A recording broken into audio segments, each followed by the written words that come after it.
This light is right in my face. I don't know if that can be changed, but yeah, it's a bit blinding. Okay, welcome back, everyone. I hope you're still fresh. We have to wait a little bit longer until lunch. Just some housekeeping. We will have this session until 1:30, and then we will have the lunch break. I believe food will be served. And after lunch, you need to come back by 2:15, okay? And I'm going to start the panel now. Just my name, I'm Doreen Miller. I teach Japanese art history at Leiden University. And I'm very happy for this opportunity to moderate this wonderful panel. I think this panel is really diverse. We have so many different objects. We have ceramics, lacquerware, book illustrations, magazine illustrations. And all the presentations are going to focus on how these different objects shaped ideas about place and identity, ideas about China and Japan. And it will be, I think, really interesting to hear from these different object perspectives. The presenters are students and graduates from Leiden University, Heidelberg University, and also Oxford University, so it's very international. And without any further ado, I'm going to invite the first two speakers. So go ahead. Thank you.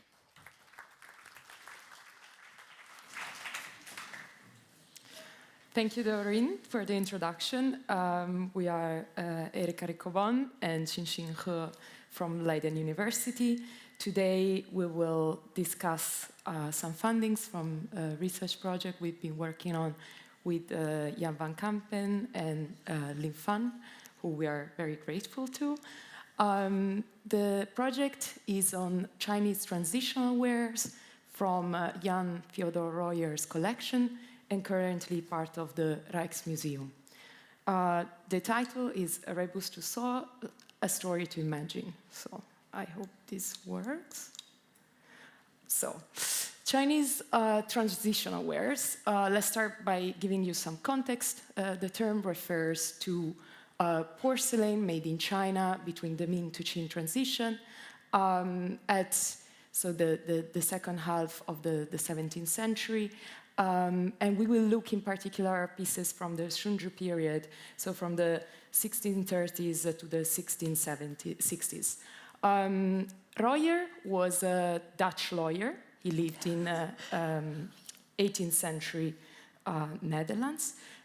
He was very passionate about Chinese culture at large. He collected multiple objects of daily lives from China, but also he worked on a dictionary. We will look at it a bit later on. But he also assembled a fantastic collection of Chinese porcelain. If you want to know more on his research project, I suggest you to look at this fantastic book by Jan van Kampen, Collecting China, who's been a major reference for us. In the Rijksmuseum today, we have 345 porcelain pieces, and among these, almost 9.5% are transitional ones. And so we worked with 33 wares, but of course today we will present just a partial of this research. His collection is very diverse in quality, in type of porcelain. Some of the pieces from the 18th century itself were coming through intermediaries from China, but also other pieces such as the transitional wares were already in the Netherlands for a long time, and some probably with a very important provenance coming from the royal family or possibly the Huygens family itself. So how are we looking at these pieces? Well, we wanted to foster a narrative that would take into account different geographical and historical context. So we first look at the transitional wares from the collection in the context of Ming to Qing China, and then in 18th century Europe and especially the Netherlands, but also we wanted to reflect on what these pieces mean today to us as part of a museum collection.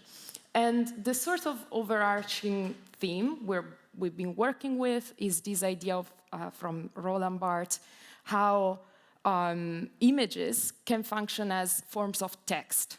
And this started very much from the production context of China, where auspicious rebuses, but also vernacular stories were used as a sort of inspiration, but also how in 18th century Europe these sort of foster new ways of reading this porcelainware that we identified as the encyclopedic and the narrative mode. And finally, we wanted to think about the kind of narrative they can build today.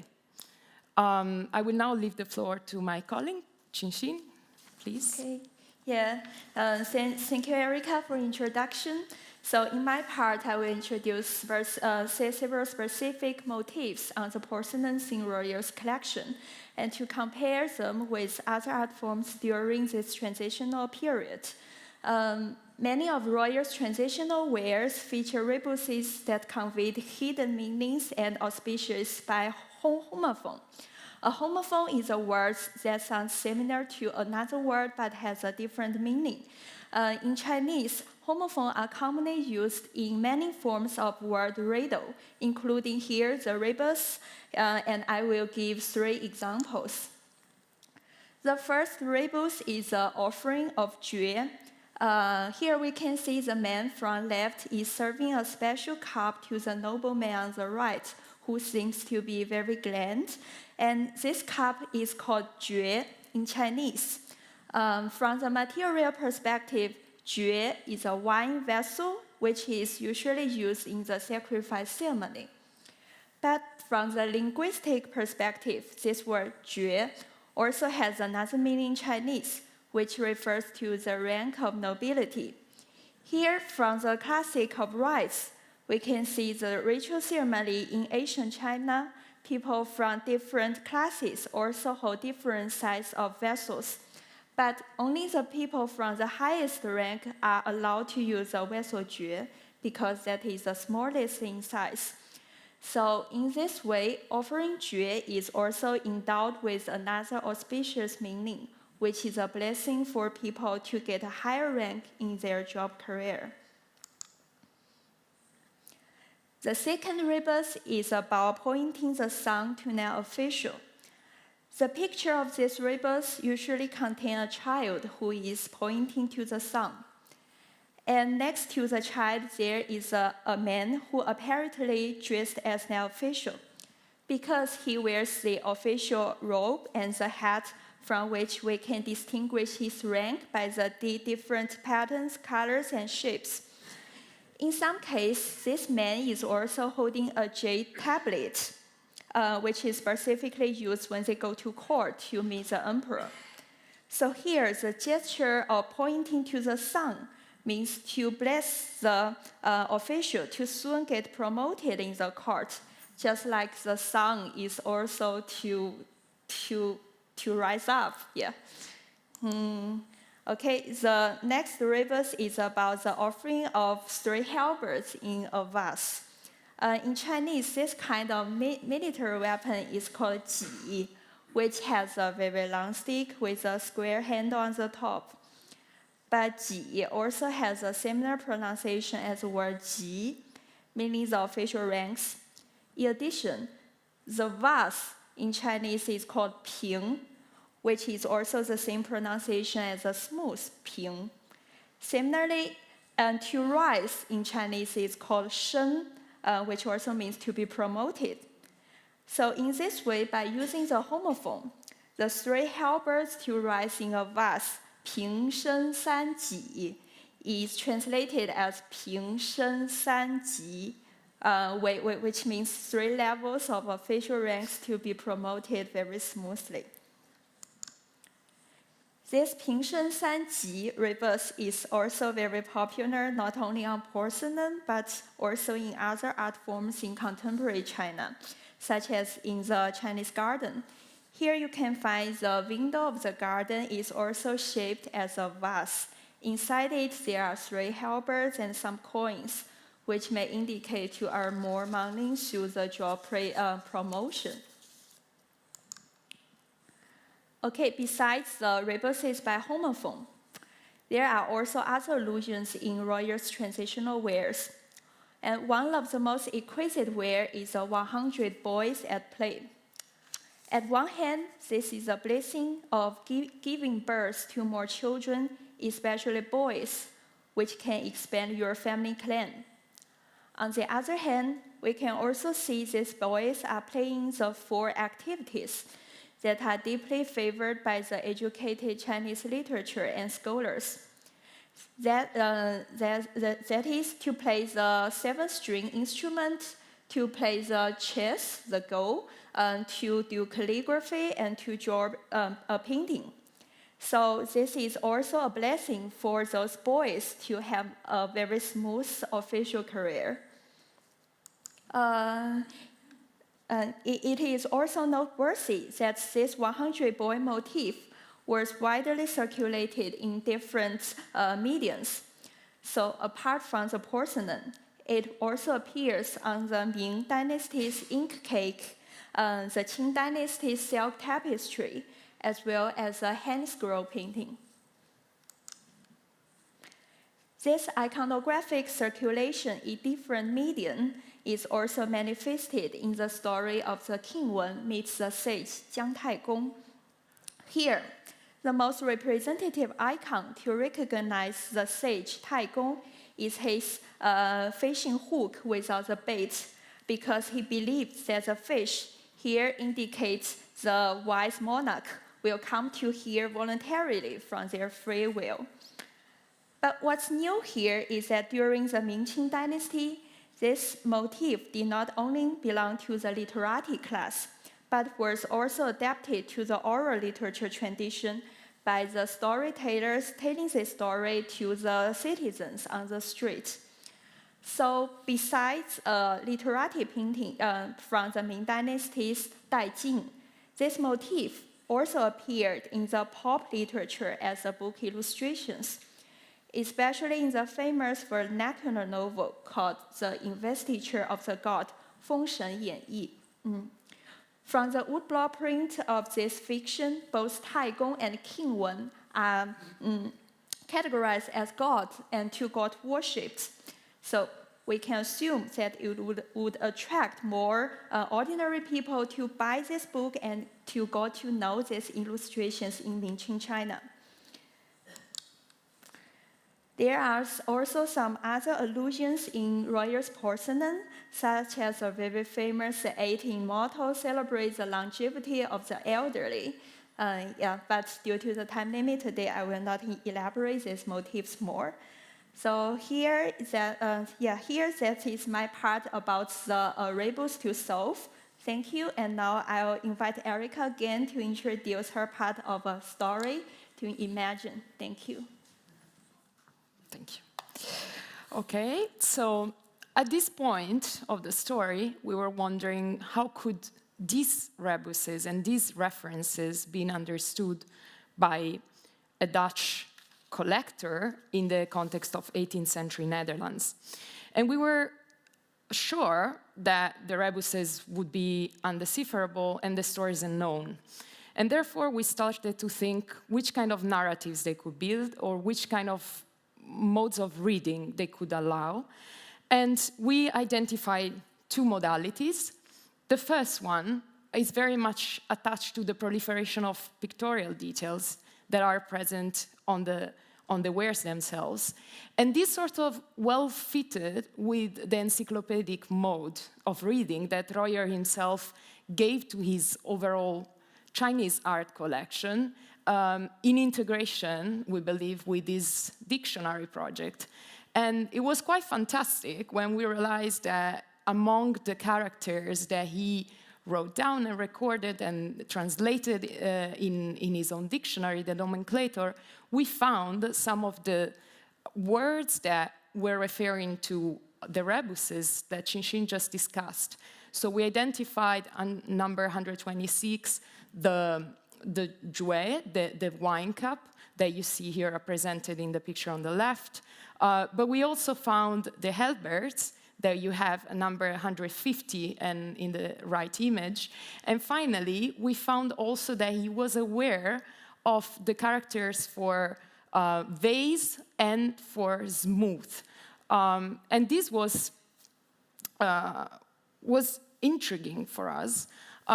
We cannot stretch these to the point to think that he had an awareness of the rebuses, but we can think that there was some connection, and that, in a sense, there are linkages between the dictionary and the collection itself. But on a second level, we started to think, how could we look at the wares without previous knowledge of the stories? And we would still understand these pieces as representing scenes in medias res. Something is happening, they are not merely decorative. And these are very interesting in the context where literature, Chinese literature in 18th century Europe, the knowledge of it was very much limited and very much filtered by the Jesuits. Therefore, the texts we have from China in 18th century Europe are mostly Confucian text. But we don't have really novels at that time, with very few examples, and it's only by the 19th century that they started to circulate in Europe. And therefore, these sort of visual narratives function as we can think they function as a precursor of stories that had yet to be known, but were still imaginable. And finally, we wanted to reflect on the collection today for concluding. And we want to push how important it is to approach art through transcultural lenses, to think how fixed boundaries and sharp divisions we sort of inherited, such as between vernacular and high art, or between export and domestic art, can be much more blurred, especially in a transitional period such as attested by these pieces.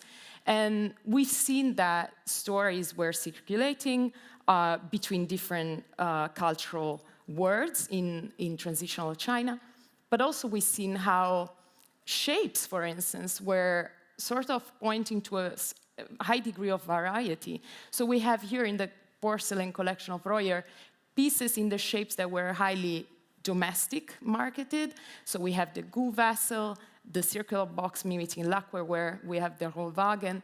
And these were shapes for the Chinese taste, but yet ended up in Europe.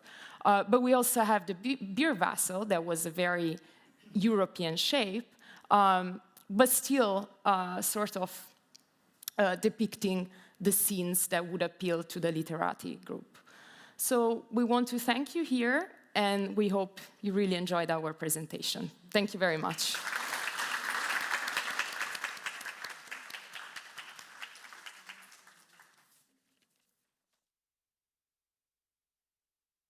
You're not gonna know. Oh, okay,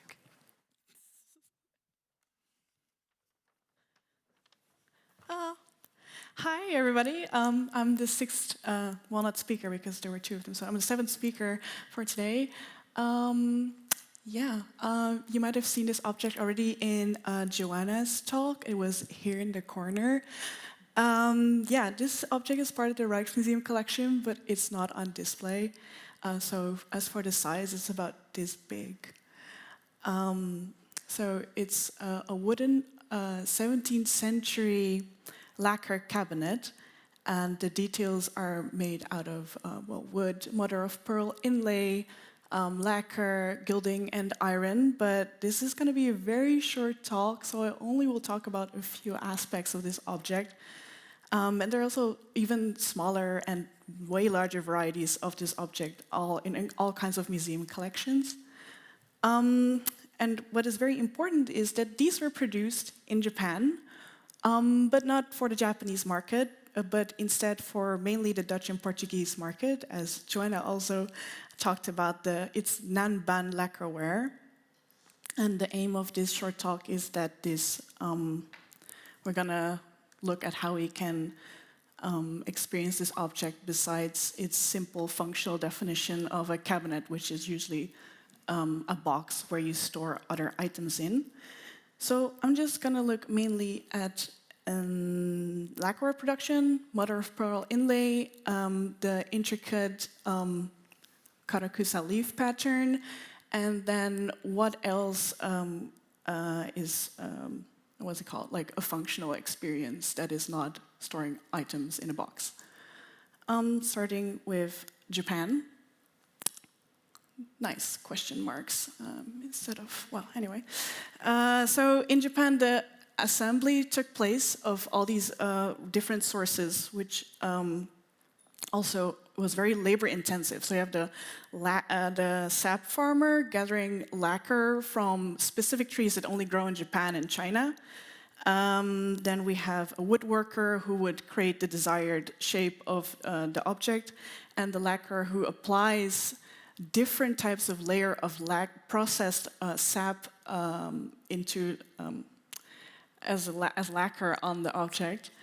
And the practice of lacquering wooden object is very old. It's over 6,000 years old, and is assumed to have started in China. And they did that so the wood would be protected. So it's not only for its pretty element. And so, like I said, it's not only for the pretty element. We see the Karakusa pattern, which is the leaf arabesque pattern on this object. And this one also has, it's very common in Japan as a pattern.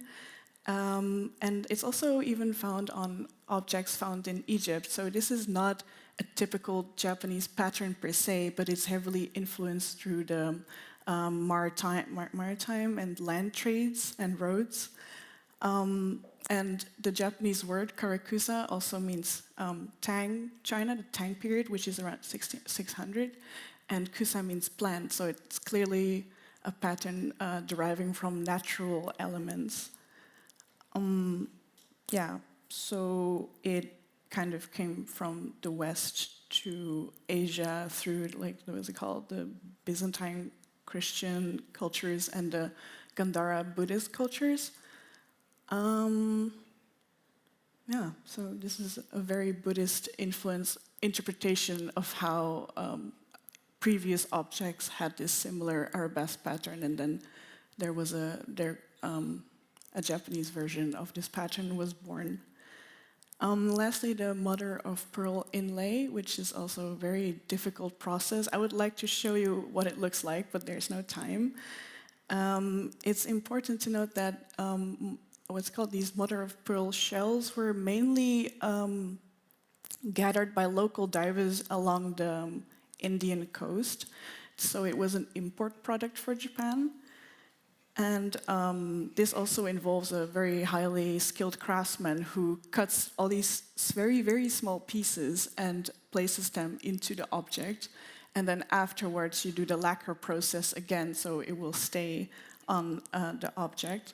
So from these aesthetic choices, we get into its functional experience, which, well, there's probably more than two, but for today we only talk about giving, and display.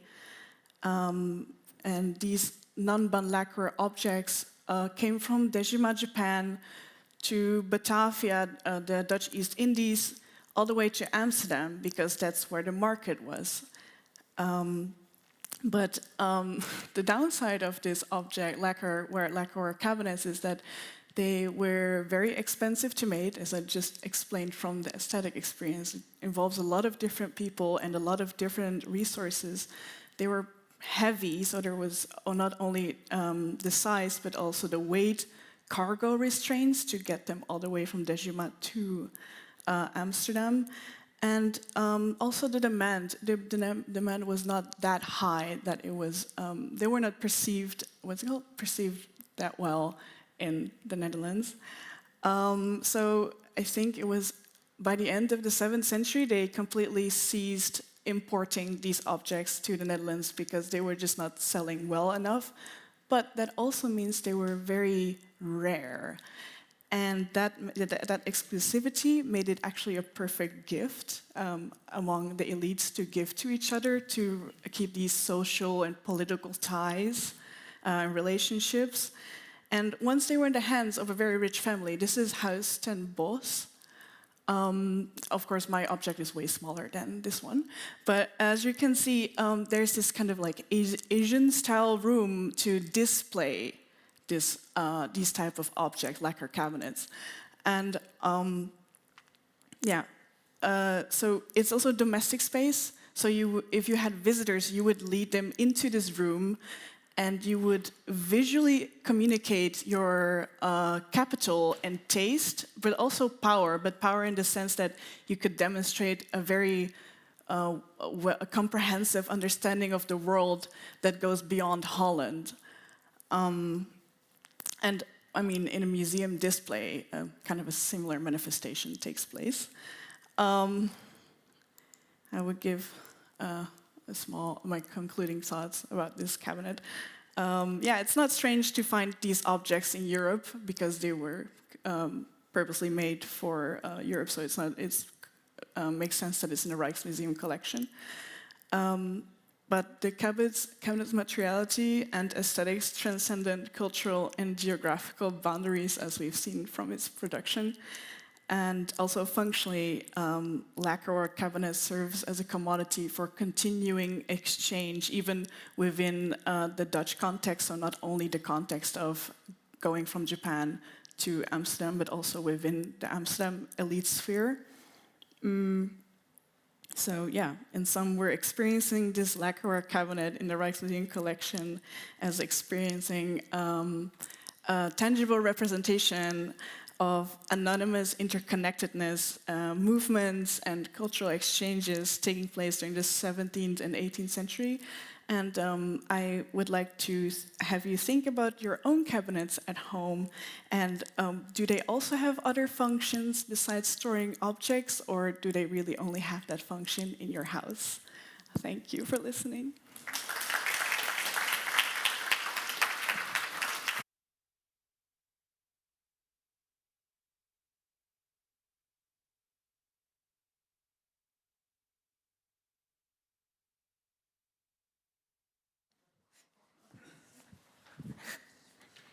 Hello. Hi, I'm Ashleigh Chow. What a privilege it is to be here today, speaking to such an international audience. Today I will be talking about Chinese rice cultivation in 18th century Britain. Usually when I mention my title to people back at home, they let out a bit of a chuckle, but maybe I have to explain it here. So, I'm going to begin with the well-known lines of William Blake's Jerusalem. Now famously sung as a hymn, the poet celebrates the green pastures of England, revisiting the urban myth of Jesus walking on England's shores. In a similar register, in his 1994 book, Landscape and Power, the art historian W.J.T. Mitchell noted that the category of landscape painting is a modern and European phenomenon. Much like what we see in the words of Blake's Jerusalem, Mitchell argued that the landscape category encompassed a new way of seeing, a new gaze derived from an originary moment in which the visitor gazes at natural beauty through the lens of God. Therefore, just like how the powerful and evocative lyrics of Jerusalem has meant that the poem is often sung in politically charged circumstances, the act of depicting a land could never be neutral, and is always embodying to an extent nationalist, patriotic, or imperialist tendencies. So this is the first sustained studies on this series of etchings, originally published as The Rice Manufactory. So that's the image on the left, which can be found in the British Museum in London. And it was commissioned and sold by the renowned print seller John Bowles towards the end of the 18th century. The design may have been created by a printmaker called Augustin Heckel, and the engraving itself was completed by another engraver, John June, and both of them remain relatively unknown in British art history. However, observing the overall equilibrium, the viewer's eyes in the prints are first drawn to the quiet labor of the worker in the foreground. The eye is pulled back to the receding space, to the neatly lined of varying trees and houses, and matched by an arrangement of thoughtfully composed hills. The etchings directly mirror the Yuzhi Gengzhi Tu, also known as the Kangxi imperially commissioned pictures of tilling and weaving. The image on the right, commissioned and printed in 1696. I'm going to introduce that first. So this was an album of 2 sets of 23 woodblock prints, commissioned by the Qing dynasty Kangxi emperor and commissioned by the Qing court astronomer Jiao Bingzhi. And they depict two of Imperial China's most important economic activities. That would be rice production and silk production. As a Manchu emperor of a bustling empire, the Kangxi Emperor drew on a highly revered Chinese tradition of labor genre paintings to acknowledge and dignify the toil of individuals, thereby continually encouraging the advancement of agricultural prosperity. As I return to John Bull's engravings to the 18th century viewer, these were understood as new landscapes. This genre was confirmed when the rice manufactory was republished in a book titled A New Book of Landscapes in 1794. As hinted earlier, what does it mean that the Chinese forms are now understood as a landscape? Significantly, it was in this period that through the gazing at of other places and other people, and through their representations in writing, that knowledge was produced. At the same time, the prints can be contextualized into the wider paper culture. During a period in which the avid reading of novels, the writing of journals, the circulation of newspapers and pamphlets was widely celebrated, prints were relatively cheap to produce and sold for little money. And they also proved a large viewership potential, providing an ample medium in which ideas could be circulated. As we can see in these two other prints sold by John Bowles, the one on the left is a reproduction of William Hogarth's The Roast Beef of England, which was famous for celebrating British nationalism against the French. And on the right is The British Worthies, which features iconic British thinkers such as the first Earl of Shaftesbury and the philosopher John Locke. It was images like these that played a vital role in dignifying British intellectual and moral achievements as a means of constructing an ambitious view of national reach. So what does it mean for Emperor Kangxi's Yuzhi Gengzhitu to be consumed within the same context as these British political prints? So, in China, the term for landscape painting, shanshui, directly translates to mountain and water. Deriving from a 5th century tradition, this terminology implies a direct consideration of a highly specific subject matter, referring to natural mountains and rivers. The focus is often not on its imitative representations of reality, but rather the viewer's contemplative experience. In accord with what the art historian John Clark has termed a closed discourse, shanshui paintings adhere visually to a strict conventional framework of subject matter, often implanted with a limited set of interpretations. So this is an example of a shanshui painting by Shi Tao. It's called the Shunxian Shanshui Tu. We can see the curves of the rocks and the trees and the cone-shaped hills. And in this album of 8 paintings, the artist echoed the themes of dwelling amongst the lakes and the hills. And one can even argue that it is precisely the standardization of its pictorial vocabulary that reinforces the hegemony of nature, forcing human tradition to obey to its continuum and pointing to the larger grandeurs of nature. Now, in contrast, we're going to return to the British prints. We see the laborer depicted in side profile. He's clean and he looks quite well fed. The water buffalo pulls the plow. Lifting a whip, we can see how the man carries out his work in an atmosphere of cooperation and sensibility. We can also see a further sense of stillness and timelessness in the left background, where a boat sails on the river without stirring even a ripple. I'll get back to this later. But most notably, the laborer's facial expressions, as we see throughout all the prints, are ambiguous. His toil is never visualized as overly grueling.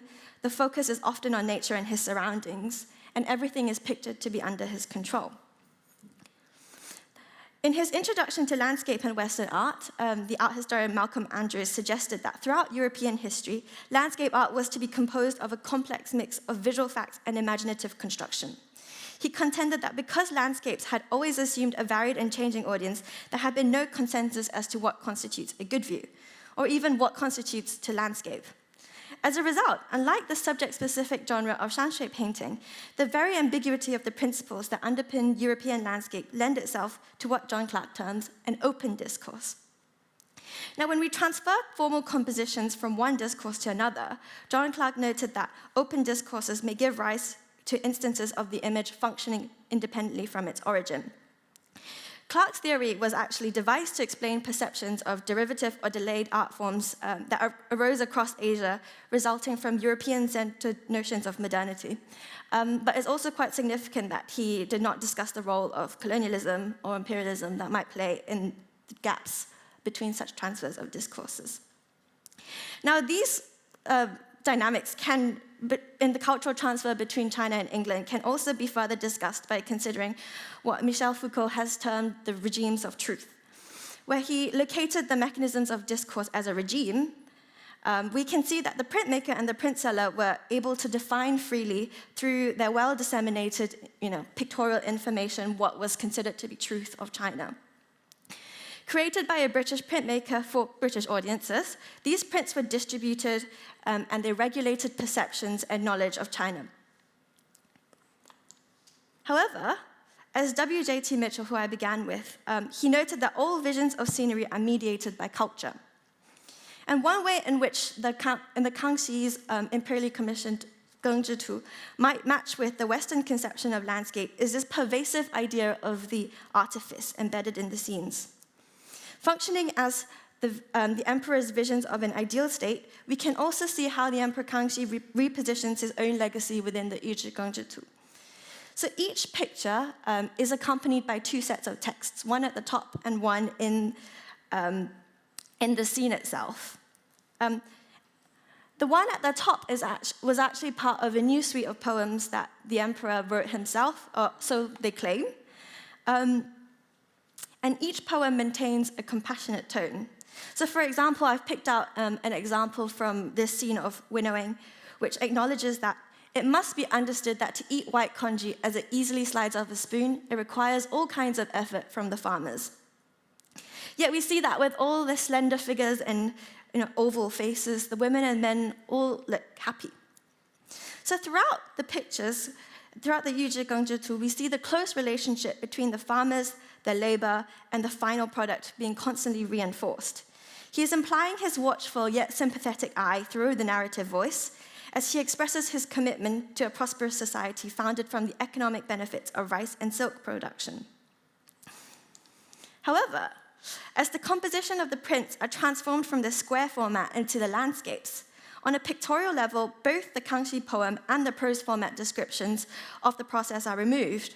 In turn, they are replaced with a description to illuminate the process in English, such as this really long one, the method of soaking the rice to make it ponderous, that it may sink to the bottom of the water when sowed. This clear explicative tone is suggestive of an earnest inquisitiveness towards the agricultural process.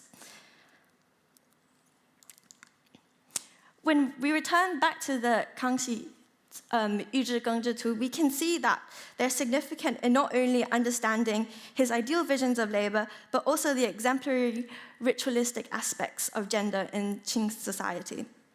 Following the Confucian proverb, 男耕女织, which translates to men plow, women weave, or men till and women weave, it was widely taught that by cultivating rice, men were understood to be the main producers of society, and women were understood to take care of domestic affairs and by providing clothes by weaving. Since the Song period, the Confucian doctrine of difference, bie, meant that male and females in society had their own roles, and in art this was accorded with a spatial emphasis, with women often confined to the inner quarters, the ne, and men to the outer quarters, the male public realm, wai.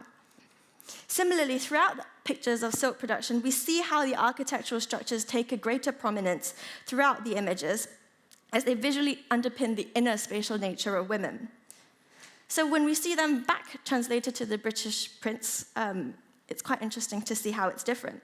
So comparing these two images, we can see how in the Yuzhi Gengzhitu there is a woman and a child in this detail. The woman is enclosed in a hut as she peers out of the window. And the role of the child, her role as a child carer is highlighted. And there's also an emphasis in the physical space that she occupies, which is indoors. This is consistent with Emperor Kangxi's intentions, as he declared in his preface, which was to teach the people of the whole world to cherish their respective occupations. The woman's role was a domestic caretaker here. Yet when we translate this into the print on the right, the face of the figure is ambiguous, While in Qing China, the replication of gendered spaces ensured a widely understood ritualistic order, this local inflection was not picked up in the prints by John Bowles. At the same time, as I mentioned earlier, we see this conscious attempt to faithfully replicate the underpinnings the process of rice cultivation. However, as works become translated, they are moved from Chinese art to the discourse of British landscape art and prints, and we find a certain ambivalence when differences have to be negotiated. In this case, we see the loss of local cultural nuances, such as the beer, and when mapped onto a pictorial space, can be read almost like a metaphor. And I argue that it is this promiscuous space where the British were able to flexibly cast their identity and visions of society upon. So, discussing how landscape was integrally connected with imperialism, W.J.T. Mitchell concludes that it is in the space of landscape where ideology is often veiled and naturalized. Furthermore, art historians agree that by the end of the 18th century in Britain, the idea of the landscape had not only become associated with the representation of Englishness, but also implied a naturalness, because it was a form that was accepted by viewers across all social classes and geographical locations within the country. In parallel terms, we can see that guised by its naturalness in its English discourse of interpretation, the Yuzhi Gengzhi Tu compositions move from didactic and sympathetic images of labor commissioned by the emperor, and are now assimilated into the discourse of Western landscape. Writing about the British Empire's ambivalent relationship with China, the comparative literature professor Ross G. Foreman argued that they were two entwined empires, whereby British imperialism was tempered through exchanges with China. On the other hand, the historian of science, Fatih Fan, has highlighted the imperialist motivations that underlay British efforts in China to systematize knowledge and bolster the imagination back at home. Eventually, he labeled China as an informal colony of the British Empire. Although they differ in their conclusion, their arguments not only demonstrate this kind of tensions between the relationship between the two empires, but also prove that the British imagination of China is basically inseparable from the wider imperial gaze, or the instinct in this period to possess. And instead, we see how local differences are beautified and conveyed differently, as the rice manufactory prints presents China as a distant and unfamiliar place, but also quite approachable. So we can see here. Framing this scene with mulberry trees, in the Yuzhi Gengzhi Tu, the delicate barks are marked with sinewy strokes, almost resembling a calligraphy performance within the literati painting tradition. But in the later scenes demonstrating silk production, these mulberry trees become integral to understanding the silk production process, because the mulberry trees are harvested to feed the silkworms. However, when we see that they're absorbed into the English medium, we can start to see how details in the tree hollows, which are quite significant in identifying the trees, are lost. And instead, the tree trunks kind of recall an ambiguous vision of fir or birch or even an elder tree, basically trees that you can find in the English countryside. And this is surprising because in the 18th century, when British naturalists arrived in China, they anticipated its rich flora and fauna, with a very strong keenness to classify and categorize these new samples, bringing them back as knowledge. Because of this keen public interest in flora, it is quite surprising that instead of replicating and recognizing the local topographical traditions of the Yuzhi Gengzhi Tu, instead the plants were transformed into those generic or natural to the landscapes that British audiences would have known. You would also notice that there's an addition of hills behind, which I will also get to later. Extending this further, the art historian Christiana Payne, who studies British landscapes, asserted that the iconographical use of trees was well understood as a symbol of British national identity, because they recalled a stability and a nostalgia for an imagined past. I think it is within this slippage of interpretations, understanding the purpose of trees, which is quite inevitable between pictorial traditions, that we see new tensions arising. And so, as I mentioned earlier, there is a boat that floats behind. It pops up in quite a few of the prints in this series. So the boats don't stir even a single ripple, and they convey a sense of earthly stillness. However, if anybody knows anything about rice production, you'd know that there are no boats around because they are paddy fields. In the Chinese context, the water bodies that they translated these into are in fact water irrigation channels. And they were designed to flood the paddy fields in order to ensure that there would be sufficient water and to control weeding. And we see that these prints follow the trend in British landscape of this period, where evidence of an agricultural revolution was constantly omitted. And it's how we see here that canals, irrigation channels, as signifiers of industrialization, were often veiled as nature and returned to be part of creation. In fact, the composition is not just being adjusted, but the land is removed of any signs of its historical position within modernity, as China is cast almost as a timeless utopia. And as demonstrated in my presentation, I think we notice an implicit and an inevitable establishment of a hierarchy, which emphasizes the aesthetics of the generalized British landscape over Chinese particularities at times. And such tensions are constantly detected throughout. Successfully collapsing the exotic within the domestic, we also see how boundaries between China and England are both blurred yet highlighted, providing a measure of familiarity. By situating this perfected view as familiar and exotic, viewers can overcome any tensions in viewing the pictures, concealing and beautifying the hardships. Linking back to my title, inspired by the words of William Blake's Jerusalem, it's through the employment of popular landscape aesthetics that the laborious effort of Chinese farmers that were once acknowledged by the Kangxi Emperor were now reframed into an English green and pleasant land. Works like the rice manufactory, casting the Chinese in a curious light, generated a new imaginative space, both pictorially and in the geographical imagination for its viewers. And even today, it's not a coincidence for us that both the Kangxi Yuzhigengzhitu and the rice manufactory are part of the British Museum's collection, where they both constitute part of an enormous collection of undisplayed objects.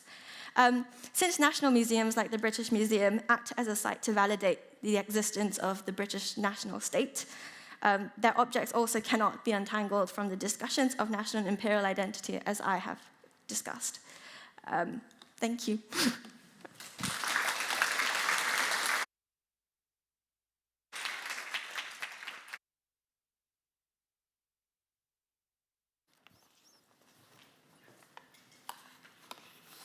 Hello everyone, my name is Kimihiko Nakamura. I'm a PhD student at Heidelberg University in Germany, and I'm going to talk about war propaganda magazine and the books for children, and I only got 8 minutes, so just straight right away. From the outbreak of the Second Sino-Japanese War until the defeat of Second World War, many Japanese painters, including Fujita Tsuguharu, were commissioned by the military to produce campaign record paintings or Sakusen Kirokuga. Art historians tend to research these official state-sponsored war propaganda painters. But in the background, countless painters produced illustration for popular magazine and books. In particular, illustration for children's magazine and books were often done by established painters. However, there have been almost no comprehensive art historical studies of these propaganda illustrations for children. In feminist art history, the pioneering Japanese art historian Wakakura Midori closely analyzed the illustration for wartime women's magazine to consider the representation of women and the gendered role required for them during the war. Following Wakakura's study, this paper attempts to situate propaganda illustration for children as an object of art historical research. This study examined the visual representation of Japanese colonial expansion in Asia and the Pacific, as well as the ideal image of children in wartime. I believe wartime children's magazine and books are particularly rewarding subject for examining Japan's imperialist and colonialist ideology, because these resources are full of text that is easy for children to understand and also images that effectively strengthens the narrative. In particular, this study focused on the work of Takai Teiji. Takai first became active in the early Showa period as a surrealist painter. But soon, under the wartime regime, surrealism was associated with dissidents. Takai turned to academic realism and maintained his popularity by producing war paintings and myriad illustrations for children's magazines and books. While Takai's pre-war surrealism and also post-war abstract paintings are relatively well known, his artistic activity during the war are completely under-examined. Takai had been providing illustration for children's science magazines since the early 1930s. But in 1937, when the Second Sino-Japanese War outbroke, he provided the illustration of aircraft for the children's magazine Kodomo no Kuni, Children's Country. Since then, in addition to battle scenes, he also drew children in colonies of the Japanese Empire, such as Manchuria and Yap Island in Micronesia. In children's book, Shounen Chiri Shinadayori Chushi no Maki, Boy's Geography History of China, volumes on Central China, I use the word Shina. It's a very have a racist connotation, but because title was originally used this word, so I use this word. Published in 1940 with Takai's illustration, it is stated in the foreword that the purpose of the book is, quote, to teach the geography of our friend country, China, to the Japanese children, end quote. The reader travels through central China from the perspective of a Japanese man, and whenever he goes, he's popular and respected by the local children. For Japanese readers, Chinese were officially enemy during the Second Sino-Japanese War, but why is China depicted as a friend in this picture book? According to the children's literature scholar Hasegawa Ushio, this is probably because as the Second Sino-Japanese War was keep escalating and the prospect of a quick overall victory diminished, the Japanese have to extend their indirect control and adopted the stance that the enemy was not the entire population of Chinese, but the Chinese collaborating with Chiang Kai-shek and the US and Britain, and thus Chinese who were obedient and cooperative toward the Japanese were friend. However, Takai's illustration in which the Japanese are represented as adult men in Western suits, and while the Chinese are depicted only as children, show that this friendship was not equal and was still based on the Japanese desire for paternalistic domination. Shina no Kodomo, Children of China, published in 1941 with Takai's illustration, is the story of, again, friendship between Chinese orphans and Japanese soldiers. The Japanese army, having captured Wuhan, advanced further west, and in Yuecho, they happened to meet a Chinese orphan boy named Chang, or Cho in Japanese. Boy Chang and the Japanese soldiers quickly developed a friendship. The Japanese soldiers felt sorry for boy Chang, who cannot go to school due to poverty, and asked local elementary school teacher to help him go to school. In reality, the reason why the boy Chang is orphaned and poor is because of the Japanese invasion of his home country. But this picture book claims that the local children are grateful to the Japanese soldiers by portraying them as kind heroes who helped the orphan, justifying the Japanese invasion. Local children who are grateful to the Japanese soldier is a popular theme of the children's magazine and books at that time, and Takai had often depicted this theme as well. After the outbreak of the war between Japan and the US in 1941, intense battle began to be depicted, and the fighter planes flying around from side to side and up and down, and gives a quite tense feeling. And in the first year after the outbreak of the Pacific War, the Japanese Empire was enjoying sweeping victories and occupied most of Southeast Asia. And many picture books were produced to teach Japanese children about the importance of these regions. And Takai also drew illustration. However, Japan's successful war did not last long. After a severe defeat at the Battle of Midway in 1942, Japan was pushed to the verge of humiliating defeat. In July 1944 issue of Shonen Club, Boys Club, Probably the last illustration Takai provided before the defeat of the war depicted underage Navy students undergoing training at the Otaru Training School in Hokkaido. Like Takai's illustration shows us, it is important to acknowledge that during the war, these children's magazines and books were important source of income for many painters like Takai, and provided them with a way to support the war efforts other than through the state-sponsored official war paintings. And these publications circulated in countless households across the country and contributed to the war, perhaps as much as official campaign record paintings. Thank you.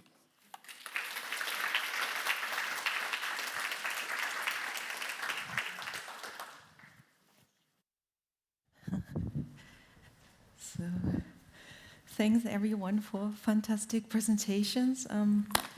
You all really stuck to the time, which is great. Thanks very much. Do we have questions? We have about 25 minutes for questions. Do I see somebody? It's a bit dark. Sorry? Oh, yeah, I mean, all the speakers are here, so okay, please go in front. Yay.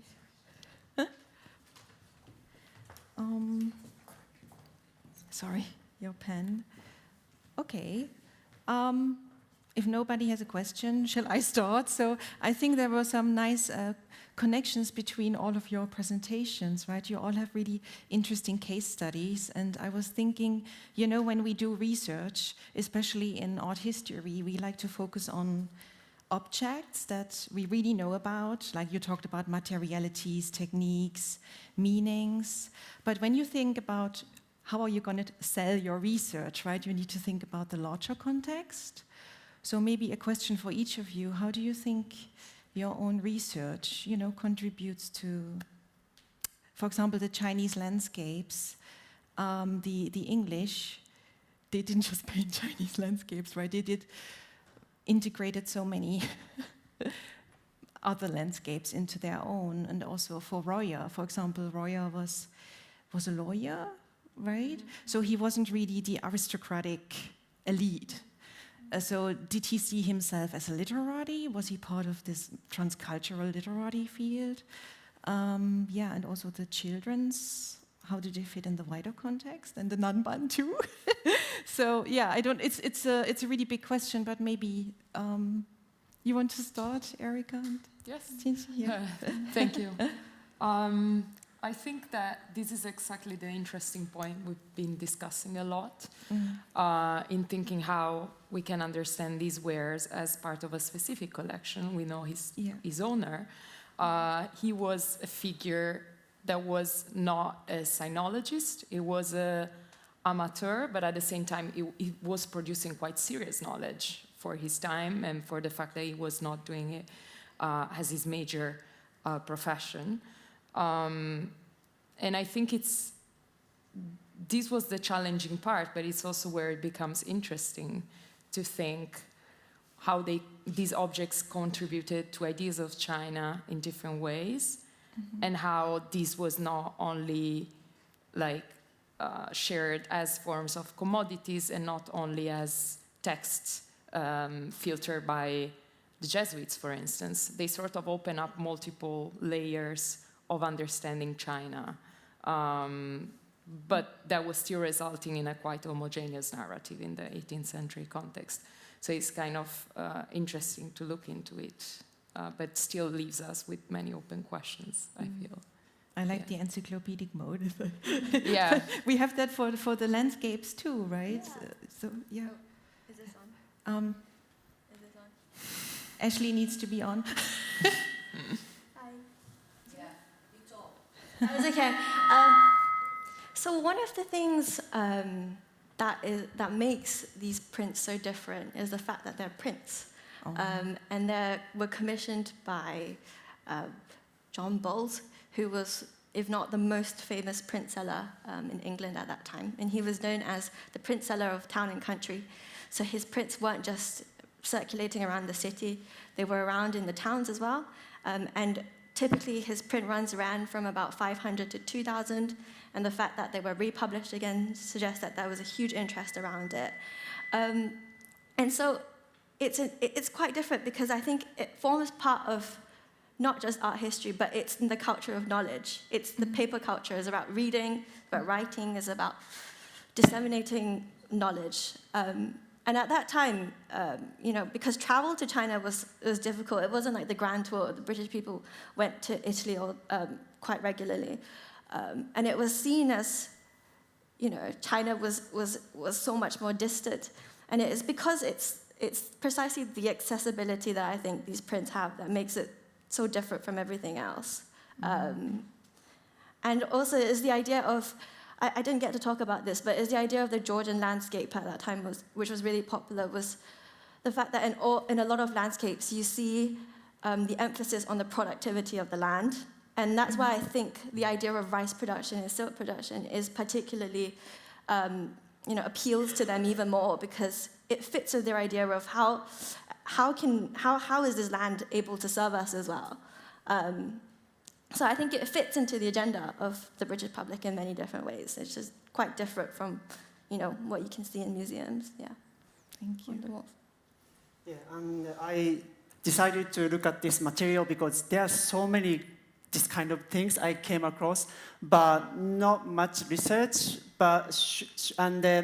First, I wanted to more quantitative kind of how much concrete impact they had, this illustration had to Japanese society. If I could find out like a runs of a publication, maybe I can more find out how big the impact to the nation, but I could not do this. But surely there are so many of this kind of illustrations, so that's all I wanted to shed light on. But also another thing why this subject is important for me is I'm also working on another 3 artists who also kind of draw same trajectory, like supported the war effort during the war, and then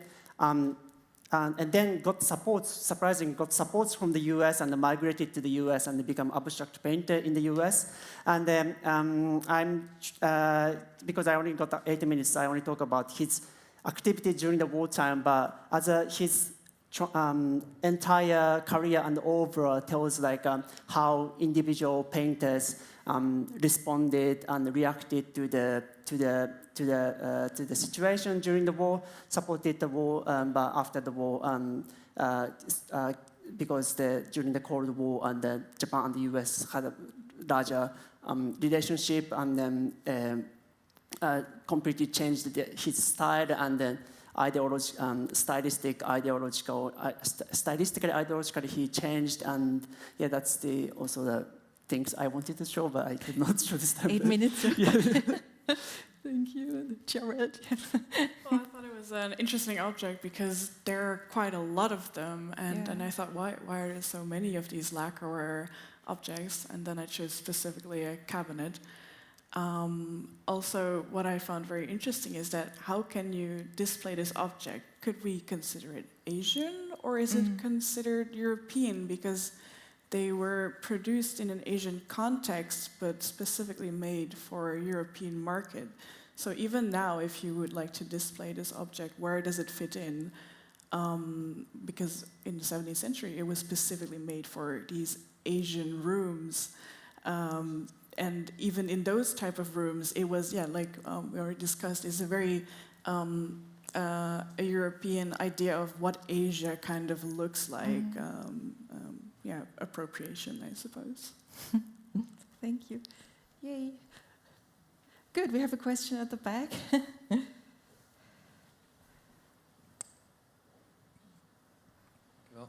Thank you all so much for your fabulous presentations. I have 2 questions for Mr. Nakamura.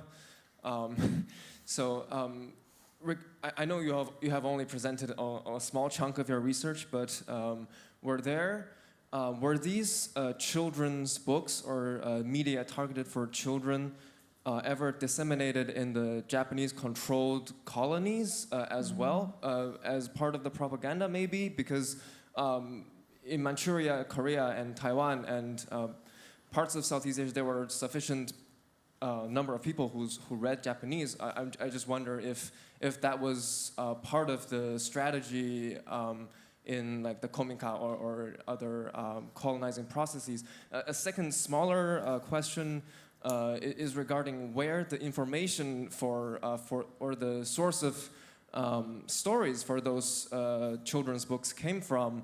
Were they from like newsreels or like propaganda documentaries or newspapers, or did the artist just made them up? Or yeah, these two small questions. Thank you so much. Thank you very much for the question. The first one, I'm not quite sure, but it's definitely interesting to dig in. But for example, Takai's books, some of them are kind of included, reprinted in textbook as well, like official elementary school textbook as well. So perhaps it could be distributed to the Japanese Empire's colonies as a textbook as well. But I don't have evidence, but it's definitely interesting. Thank you. And the second question, basically all the topic or story, it's all written by someone else, not artists. Artists are just writing illustration for whatever the job they offer. So, but usually because of course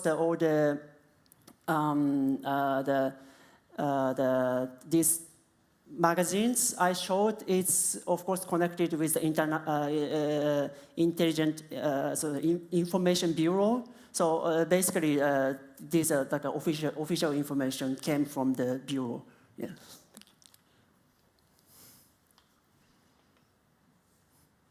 Any questions for China? Oh yeah, go ahead.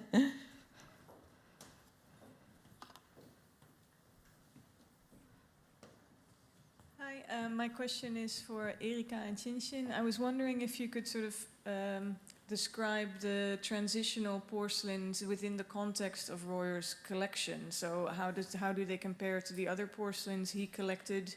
And I was also just thinking of, you know, there are all of these albums that he collected with depictions of Chinese people. I don't know, maybe he was interested in really viewing the transitional porcelains because of these depictions of people. How maybe you can say something about that in the context of the rest of his porcelain collection. Should I? Thank you, Wilhelmine, for your question. Well, I can start maybe from the second.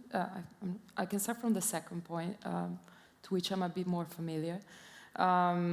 So we've seen parts of his collection of prints at the Volkenkunde Museum, and what is really interesting that his sort of encyclopedia of China was very much in a sort of 18th century tradition of starting from people, plants, tools. So we see in the pictures that he collected people and costumes and animals, lots of fishes, lots of birds and insects. And they're all carefully associated with their Chinese character and the translation. And this is precisely what we were trying to look at while looking at the transitional wear and at the dictionary together. So in the dictionary, for instance, we see pages relating to animals and especially birds. We have tools, we have plants, so there's sort of a system going on together. And we were kind of thinking how the transitional wear would fit into this. And of course, it could be said that the porcelain collection was decorative. Like I think Jan highlighted that the porcelain collection was displayed at the front of his house, so it was on display while other objects were mostly probably stored for being studied in a study room. But we think that being him such a curious personality, and he made such an effort in building his own knowledge around China, we think that this is exactly what we thought about looking at the details. And we've seen plants, we've seen tools, and we see some linkages. And we are still working on the overlapping between the dictionary and the transitional wear, but it's very interesting. And with regard to your first question, I'm not sure if I have a specific answer on the overlapping between the two.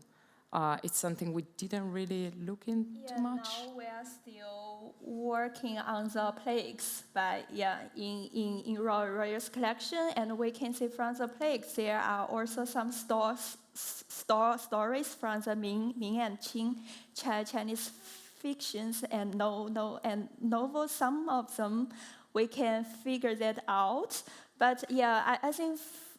From their motifs, their stories, their rebuses, the plaques, and the transitional porcelains, they have some overlap. But because we're still at a very early stage, we cannot to decipher all of the stories. But I think so.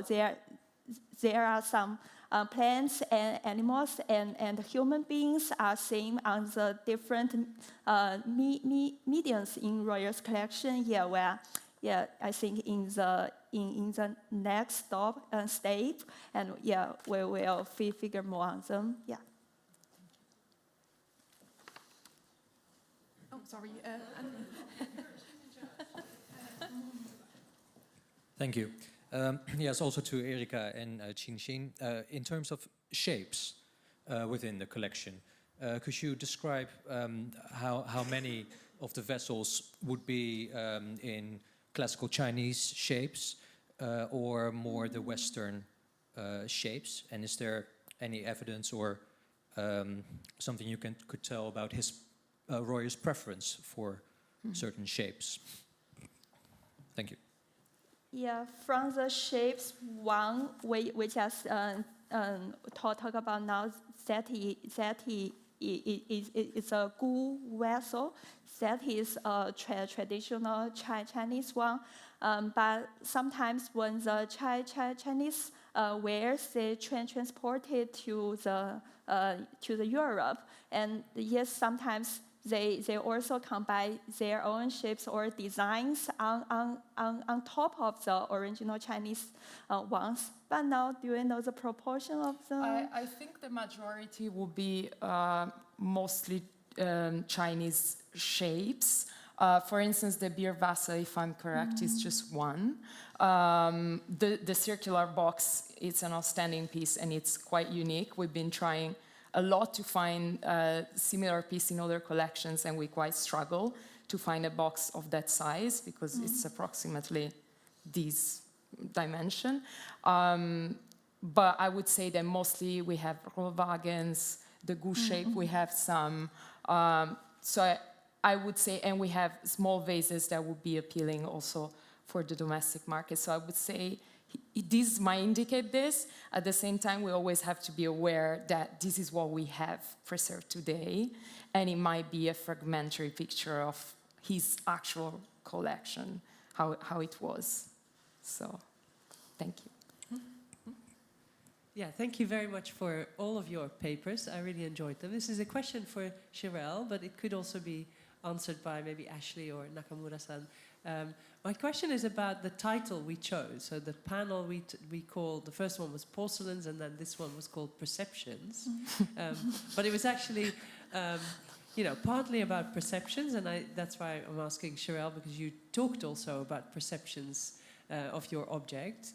But it was in a way also about the sender of the message, right? The propaganda, in a way, or the kind of intended agenda behind it. So, Cherelle, do you think it is more about perception, or do you think there's also a message there? That's a good question. But whose message are we talking about? The object, or because the creator is it's anonymous. We don't know who made it or who exactly. Well, maybe there are like documents who commissioned it, but I didn't go into that. So. Yeah, that's a question I don't think I can answer.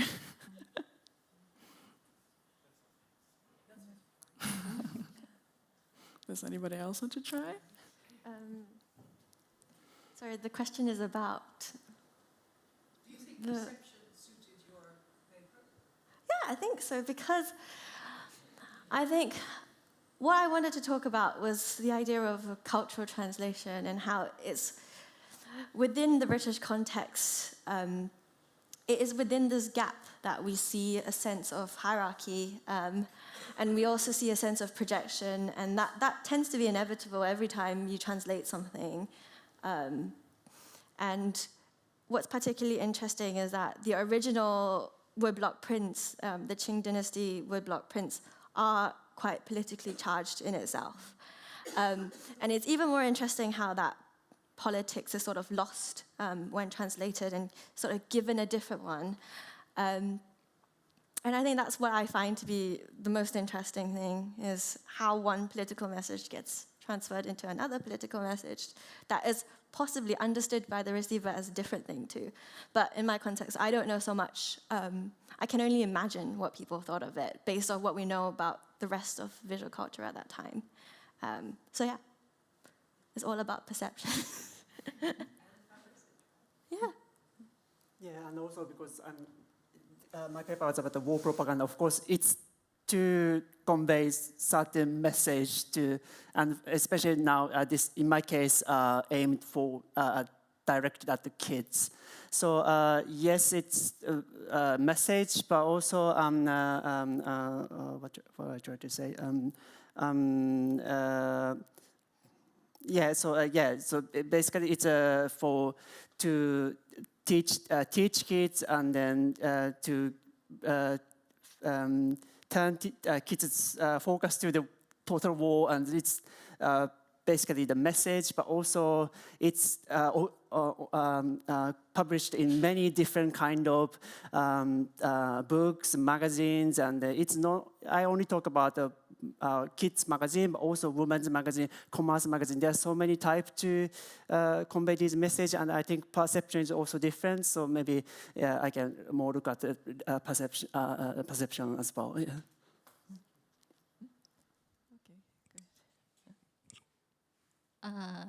I have a questions for Erika and Qinxin in terms of Warrior's collection, because I'm also interested in his collection, but I am not looking at like what he has like nowadays in the Netherlands, but I wonder about the circulations. Like, I think he had never been to China, and how could he like order the things and try to collect the things from the very distant places in Asia, and where there are only like the Dutch people and Chinese people engaged in all the circulation, or were there lots of Europeans, like throughout the colonies in South Asia, were also engaged in this circulation? Do you have any idea about that? Yeah, I think, yeah, you're true.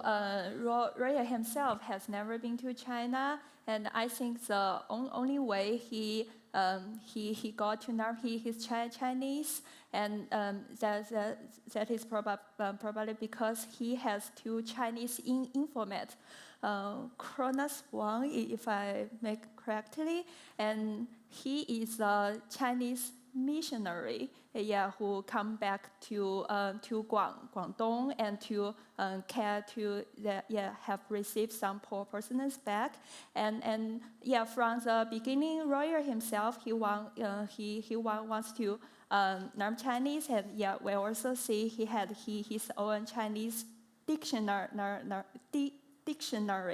and but then I think because Chinese perhaps too hard, and so he gave up, and he put all of more of his effort in collecting the poor persons and the plague and some other motifs and objects. I think some Chinese language he cannot be learned by the dictionary to some extent that has been contemplated by his collecting objects. Okay, we have in front. Oh, sorry, I missed you. Sorry, didn't see you there. Sorry, I have a quick question for Ashleigh. Thank you, that was a wonderful talk. My question is about the slide where you showed the two worlds, Nei and Wai, of male and female genders in the Chinese print and the British print. And correct me if I'm wrong, but it seemed like in the British image there was a depiction of a person sitting behind a window. And so the specifics of the two different regions are very different, of course, but it seems to me that there's also connection between a separation of the two worlds of males and females in these two areas of the world. And so I was wondering whether you, in your research, came across any other depictions of women in the British landscapes, in the British Chinese landscapes, and whether there was a connection or a different kind of depiction there. What did you find? So I'll explain two things. So the first, the rationale kind of that I was thinking behind my point was that when we had the Kangxi versions, it was printed in colored woodblock print. So based on that medium itself, there's a lot more freedom to express detail. Whereas when you create images with engravings, you're working primarily with lines in black and white. So you have less kind of what your pictorial priorities, kind of show up a lot more in what you think is important when translating the picture. So that was the first thing that I thought about. And so when I compared the two images of the same scene, what I saw was that, all of a sudden, the woman's facial features are not shown anymore. It's not clear whether it's a woman, it's not clear whether it's a man. And there are also several other we see that because women were often placed in the houses and the back of the Gengzhitu, and we don't really see the fact that there's a gender there. Whereas you'd never see a man inside the house in the Gengzhitu. So I kind of deduced the other way around, saying, okay, I guess there's not that importance. And then the second thing was that because rice production is understood primarily to be a male activity, and silk production is primarily understood to be a female activity, we also see that men are often just standing outside and the women are inside the courtyard. We have many scenes of women with children, sort of separated architecturally through a courtyard. And then the fact that silk production, the entire suite, 23 pictures, seem to take place indoors. And so I think, based off of that itself, the Kangxi pictures, have this very, very clear gender distinction. And I just don't really see that similar emphasis in the British prints, if that answers your question. Yeah. We are almost through, but maybe Denise, the last question. Yes, I actually had a question of my own, but I just got a question as well through online means from people who are watching. This question is from Sojin Baik, and it is for Kimiko. Could you please tell us more about the distribution of the magazine, and was the magazine used for teaching material at school? Yeah, so as I mentioned, because I could not find the quantitative evidence, like how much run the print run was it. So I could not tell how much it was distributed across the nation. But basically, as I mentioned, some of the text was reprinted in the textbooks, and the textbook was distributed across the nation. So pretty much Takai's work, that means Takai's works were read by many Japanese kids at that time. Thank you. And then my own question, quickly maybe for Ashleigh as well. It's a bit in line with the previous question. But I also noticed the woman in the window with the little child on the windowsill. And it's very interesting how you connected that to the Chinese symbolism, which probably would have been very clear to Chinese people. And I noticed that this detail was changed in the English print. And the child was moved from the windowsill to be holding hands with a couple, I think. Did you find more evidence of more examples of these kinds of little changes, probably to make it more relatable to the English viewer? Yeah, so I didn't really get to talk about this, but one of the biggest differences is transferring, between the Chinese and the British prints. We see in British landscape there is a hierarchy, but you have three compositional layers. So first you get the foreground, you get the middle ground, and the background. The background is usually just color or hills. So one of the things, I think I showed a detail, but I didn't talk too much about it. But we always see hills at the background of the prints, and that's not feasible. The hills are huge. They're like coned shapes, kind of what you see in like the Roman Campania. But it's not possible because the land has to be flat. So we see elements of, where firstly they don't really understand the production itself, and then secondly we see ways in which it's beautified to fit into the landscape aesthetic discourse of its time. And then the other thing that I pointed out, which was the boat, is the fact that the boat couldn't possibly have been there. They just didn't understand it. And it also fits in, it makes a lot of sense thinking about the ways in which people were painting at that time to add little boats to make it look natural. Canals were often kind of just masked as rivers as well in British painting. So we see elements of that naturalization. That's one way in which the details are changed entirely. And then we see the ways in which hills are often added to give that, just that pictorial language that's very familiar to the audiences. Yeah.